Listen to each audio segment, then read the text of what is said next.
Welcome back to Market Dive, where we like to jump into the biggest business trends. I'm Kian, And I'm Nika. I'm here to help you, make sense of it all. and today we are diving into some choppy waters. We're talking about President Trump's surprise announcement of a 25% tariff. On all goods. Yeah, on all goods coming from Canada. Starting tomorrow, February 1st. Yeah, February 1st, 2025. Oh, and there's more. Yeah. He's also adding a 10% tariff on goods from China, Okay. and he's planning to add tariffs on oil and gas. Oh, wow. Imports starting February 18th. Okay, so before we get into all that, can you just give us a rundown on these tariffs and what's the reasoning behind them? Well, the official word is that these tariffs are meant to, to pressure Canada into cracking down on migration and drug trafficking. Across the border. Across the U.S. border, yeah. Okay. That's according to analysis from the Council on Foreign Relations. But, there are some deeper economic and political motivations at play here. Right, right. Okay, so let's talk about Canada's position in all this. Yeah. How much do they rely on trade with the U.S.? Well, their trade relationship with the U.S. is incredibly close. Okay. In 2023, 77% of all Canadian exports went to the U.S. Wow. And almost half of all the goods they imported came from the U.S. Wow, that's a lot. That's putting a lot of eggs in one basket. Yeah. So how is Canada preparing for all of this? I know they've been working on diversifying their trade partners, right? Absolutely. Yeah, they've been making free trade agreements with countries all over the world. So what are some of the trade agreements that they have in place that might soften the blow here? Well, for starters, there's CUSMA, the Canada-United States-Mexico Agreement. Right, CUSMA, which replaced NAFTA. Yeah, back in 2020. Okay, so even with all this, there's still a trade agreement in place between the U.S. and Canada. Exactly. It might not be, easy, but at least there's a framework Yeah. for negotiations and maybe even some dispute resolution. Okay. And then there's CETA. The Comprehensive Economic and Trade Agreement with the European Union. Right.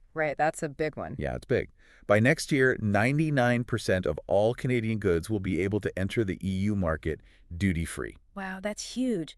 Okay, so even if things go bad with the U.S., they still have access to this massive market. Yeah. It sounds like they've been thinking ahead. A little bit, yeah. What other trade agreements do they have? Another important one is the CPTPP, CPTPP. the Comprehensive and Progressive Agreement for Trans-Pacific Partnership.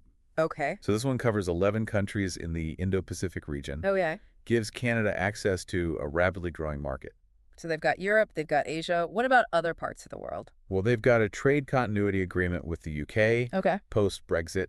Plus, they have agreements with countries in South America, Africa, and other parts of Asia as well. So it sounds like Canada has been, doing their homework. Yeah. Well, while the U.S. has opted for a more, impulsive approach. You could see that. So let's get down to it.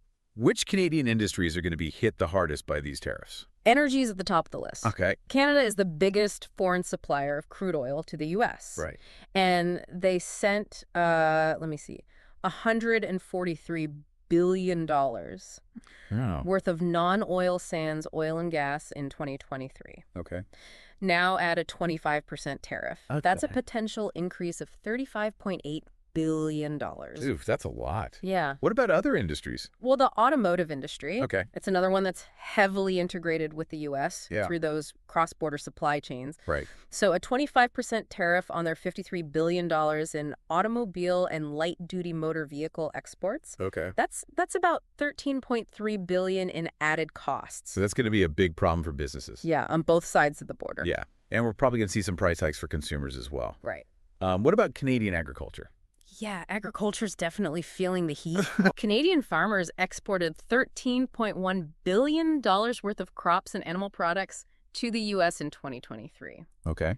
At a 25% tariff, you're looking at an extra $3.3 billion in costs. Ouch. It's like a domino effect. Yeah. What about manufacturing and tech? Are Yeah. they in the direct line of fire? Manufacturing, especially primary metals. Yeah. Take aluminum, for example. Yeah. They sent $12.8 billion worth of aluminum to the U.S. last year. Okay. A 25% tariff means a potential cost increase of $3.2 billion. And those costs are probably going to trickle down to consumers too. Yeah. What about tech? I know they're not directly targeted, but are they going to feel the ripple effects? Absolutely. Disrupted supply chains, Right. reduced access to the U.S. market, a potential slowdown in investment. It's going to create a lot of uncertainty. Right. And the aluminum example, it shows how interconnected it all is. Yeah. A lot of tech relies on aluminum. Right. So disruptions in that sector could impact the tech sector in ways we haven't even considered yet. So zooming out a bit, how bad could all of this be for the Canadian economy overall?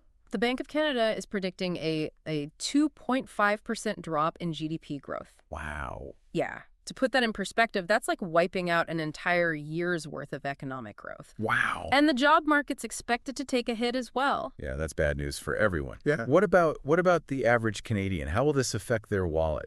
Well, the Ivy School of Business estimates anywhere from 500,000 to 1.5 million Canadian jobs Wow. could be at risk, Okay. depending on how these tariffs play out. Right. And they predict that we could see prices on everyday goods rise. Okay. They use the example of a loaf of bread, Okay. which currently costs about $3.50, Right. potentially jumping up to $5. Wow. And we haven't even factored in the potential weakening of the Canadian dollar and the increased inflation that could result from these tariffs. So it's safe to say that Canada is facing some serious economic headwinds right now. Yeah, absolutely. But they're not going down without a fight. Yeah. They've already signaled that they're getting ready Right. for a multi-pronged strategic response. Yeah. Okay, so let's dive into that. What's their game plan? Okay. Well, they're really doubling down on diversifying their trade partners. Okay. That means strengthening ties with the EU and the UK Right. and the CPTPP countries. Right. So spread the risk. Don't put all your eggs in one basket. Exactly. And they're not stopping there. They're also looking at Southeast Asia, Latin America, and Africa. They're turning this challenge into an opportunity. It's like they're taking a page from a savvy investor's playbook, Yeah. diversifying their portfolio. Right. Okay, what else? What else is on their agenda?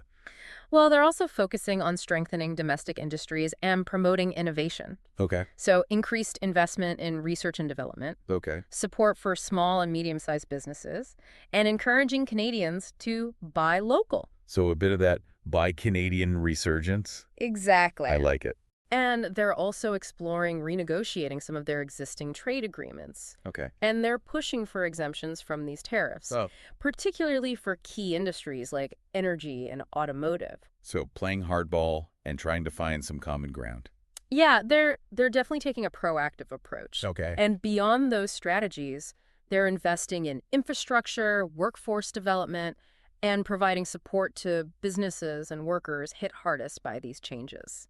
So trying to cushion the blow and build a more resilient economy. Precisely. Now, remember those historical examples we talked about? Ah, yes. The Smoot-Hawley Tariff Act Yes. and the 2018 steel and aluminum tariffs. Yeah. Canada's learned a few lessons from past trade wars. So remind us about those examples and what they might tell us about how this will all play out. Well, the Smoot-Hawley Tariff Act back in the 1930s is a cautionary tale. Right. The U.S. tried to protect its industries by putting tariffs on thousands of imported goods. Right. Kind of like what's happening now, just on a smaller scale. Exactly.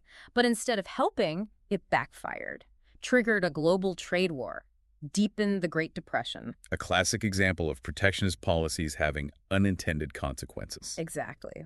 It's a reminder that trade wars rarely have winners. Everyone ends up paying the price in the long run. Now, the 2018 steel and aluminum tariffs offer a slightly different perspective. How so? Well, in that case, the U.S. ultimately lifted the tariffs after striking a deal with Canada and Mexico. So there is precedent for finding a negotiated solution. Exactly. But those negotiations were tough, and it took a while to reach an agreement. And considering the current political climate, which is even more polarized, it's anyone's guess how this will play out. So we're sailing into uncharted waters. In a way, yes. But even in uncertain times, there are things we can do to prepare and adapt. Okay. Speaking of adapting, one thing that's been on my mind is the impact on the U.S. economy. Yeah. I mean, we've been focusing a lot on Canada, but this is a two-way street, right? Absolutely. These tariffs could boomerang and hurt the U.S. economy, too. Okay, so can you elaborate on that? What kind of consequences could we see here in the U.S.? Well, think about those supply chains, Yeah. particularly in sectors like energy and automobiles. Right. These tariffs could disrupt those networks, lead to production delays, higher costs for U.S. businesses. ultimately a hit to their bottom line. So the tariffs that were meant to protect U.S. industries could end up hurting them instead. Yeah, it's a real possibility. Yeah. And when businesses face higher costs, those costs often get passed down to Consumers. Higher prices, inflation. Exactly. And on top of that, we could see job losses in the U.S. Yeah. as businesses deal with higher costs and reduced competitiveness. It really highlights how interconnected the global economy is. It does. You can't just isolate these actions. Yeah. What happens over there affects us over here. It's a delicate balance. Yeah. And these tariffs have the potential to strain the relationship between the U.S. and Canada. Two countries that have been allies and trading partners for decades. Exactly. And when you throw up trade barriers like this, it can breed tension, mistrust, which can spill over into other areas of cooperation. So the stakes are high, not just for the economies of both countries, but for their political relationship as well. Yeah. What should people be paying attention to as all of this develops? What are some key indicators to watch out for? Well, pay attention to the rhetoric coming from both governments. Okay. Are they increasing the tension, or are there signs that they're willing to negotiate? So read between the lines. Yeah, exactly. Another thing to watch for is any announcements regarding retaliatory tariffs. Right. If Canada decides to impose tariffs on U.S. goods, that could escalate things pretty quickly. A classic tit for tat. Precisely. Hey. And finally, keep an eye out for any news about negotiations or potential exemptions. Okay. If the two sides can, come to the table and find some common ground, it could de-escalate the situation. So it's not all doom and gloom. There's still a chance for a diplomatic solution. There's always hope. Yeah. But it's going to take effort from both sides. Okay, so we've covered a lot of ground here. We've talked about the tariffs, the potential impact, and Canada's response. Mm-hmm. But one thing we haven't touched on yet is the World Trade Organization, Right. the WTO. Yeah.